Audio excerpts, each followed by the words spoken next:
Perkenalkan, saya calon guru penggerak dari SMA Kristen Immanuel Medan. Selama menjalani pendidikan calon guru penggerak, saya difasilitatori oleh Ibu Iswatun dan pengajar praktik Pak John Sinaga. Saya mengikuti program pendidikan guru penggerak karena tertarik dengan konsep Merdeka Belajar. Sebuah kebanggaan bagi saya dapat mengikuti pendidikan guru penggerak ini, karena saya merasa betapa sulitnya mengikuti tahapan-tahapan seleksi calon guru penggerak. Nah, adapun video ini saya buat untuk membuat koneksi antar materi berupa kesimpulan dan refleksi pemikiran Ki Hajar Dewantara. Setelah saya mempelajari filosofis pemikiran Ki Hajar Dewantara, saya menyadari bahwa pandangan saya tentang proses pendidikan selama ini salah. Selama ini saya mengajar hanya memaksakan kehendak saya kepada peserta didik terkait dengan pendidikan yang harus mereka jalani, sehingga proses pembelajaran menjadi terbatasi oleh aktivitas-aktivitas yang sudah saya buat tanpa memikirkan bahwa setiap peserta didik memiliki kodratnya masing-masing. Hal ini berdampak kepada kurangnya minat peserta didik dalam menghadapi kegiatan pembelajaran. Hal ini karena saya berpikir bahwa peserta didik saya ibaratkan sebuah kertas yang masih kosong, yang siap kita isi sesuai dengan kehendak kita sebagai guru. Tripusat pendidikan menurut Ki Hajar Dewantara yaitu pendidikan di lingkungan keluarga, pendidikan lingkungan perguruan, dan pendidikan di lingkungan masyarakat. Sebelum mempelajari modul satu-satu, saya mempercayai bahwa yang pertama itu siswa datang ke sekolah untuk semata-mata hanya belajar ilmu pengetahuan. Yang kedua, saya meyakini siswa-siswa itu diperlakukan sebagai subjek dalam pembelajaran. Yang berikutnya, ruang kelas adalah rumah guru sehingga lebih mendominasi di kelas. Artinya di sini guru yang menjadi pusatnya, bukan siswa, gitu dia.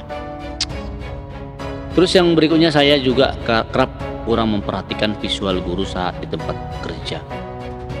Dan yang paling parahnya lagi, terkadang saya lebih mengutamakan ketuntasan kurikulum yang harus dicapai supaya anak-anak mengerjakan tugas ujian dengan benar.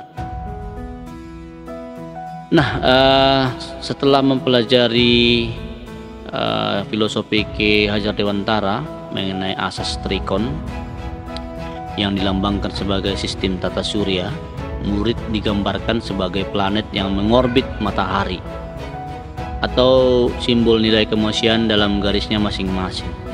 Setiap planet berevolusi dengan kecepatan yang berbeda-beda, namun tak pernah berhenti bergerak.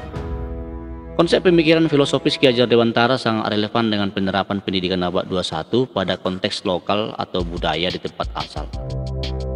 Proses pendidikan Ki Hajar Dewantara menekankan 3 hal utama, yaitu melatih panca indera, kehalusan budi pekerti, dan kecerdasan. Menurut beliau, pendidikan harus seimbang antara cipta, rasa, dan karsa. Mengedepankan kemerdekaan belajar, pendidikan harus holistik dan seimbang agar terjadi kesempurnaan budi pekerti yang membawa anak pada kebijaksanaan sehingga melahirkan insan-insan yang bijaksana. Ki Hajar Dewantara mengibaratkan pendidikan sebagai sebuah lahan, tempat menumbuhkan bibit-bibit tanaman di mana guru adalah petaninya dan sekolah adalah lahannya, serta peserta didik sebagai benihnya. Seorang petani harus mengetahui bibit apa saja yang dia miliki untuk ditanam dan dirawat, sehingga petani harus mengetahui pengetahuan tentang cara menanam dan merawat setiap bibit yang ia miliki, karena tiap-tiap bibit akan berbeda cara menanam dan merawatnya. Setelah saya mengetahui filosofi pemikiran Ki Hajar Dewantara, saya harus mengarahkan kegiatan pembelajaran yang tadinya guru sebagai sumber ilmu pengetahuan yang satu-satunya, supaya menjadi kegiatan pembelajaran yang menggali dan pengetahuan peserta didik, karena peserta didik juga memiliki pengetahuan yang dapat dijadikan sumber pengetahuan dalam kegiatan pembelajaran. Pendidikan adalah tempat persemaian benih-benih kebudayaan dalam masyarakat. Ki Hajar Dewantara memiliki keyakinan bahwa untuk menciptakan manusia Indonesia yang beradab, maka pendidikan menjadi salah satu kunci utamanya. Anak adalah hal yang paling bernilai. Guru harus menerima macam-macam anak yang berbeda sesuai kodrat dan fitrahnya. Guru diibaratkan sebagai petani. Guru harus memfasilitasi tumbuh kembangkan kekeragaman tersebut melalui penciptaan ekosistem belajar yang menyenangkan dan selalu dibingkai dalam nilai-nilai luhur Pancasila. Sesudah mempelajari modul 1-1, ya, saya optimis ada mimpi dan cita-cita dalam benak setiap anak saat mendatangi sekolah. Saya percaya murid punya inisiatif belajar meski tidak disuruh guru. Yang kedua, saya percaya anak telah diperlakukan sebagai subjek dalam pembelajaran. Namun saya belum melakukan kesepakatan kelas dan refleksi apakah murid merasa telah diperlakukan sebagai subjek dalam pembelajaran. Yang ketiga, nanti kelas adalah rumah murid, sehingga saya tidak terlalu banyak menjadi pusat perhatian, ya, sehingga saya akan mengedepankan siswa didik sebagai orientasi yang paling utama. Setelah saya mempelajari modul 1-1, saya juga beranggapan bahwa saya harus menjadi tamu yang baik di rumah murid-murid. Selanjutnya, kecerdasan fisik, physical intelligence. Penampilan guru sangat memegang peranan penting dalam proses belajar mengajar. Selanjutnya nanti ketercapaian kurikulum harus dicapai tanpa membatasi kemerdekaan belajar murid.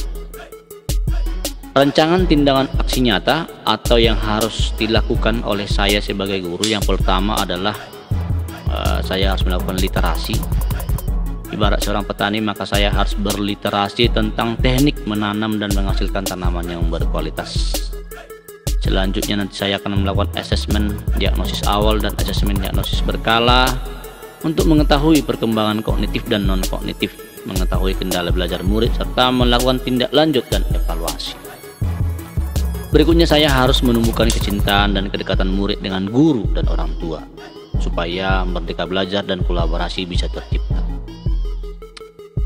Penanaman konsep karakter melalui pembiasaan membaca, ya, doa, dan setiap memulai pembelajaran baik daring maupun luring sebagai rasa syukur terhadap Tuhan.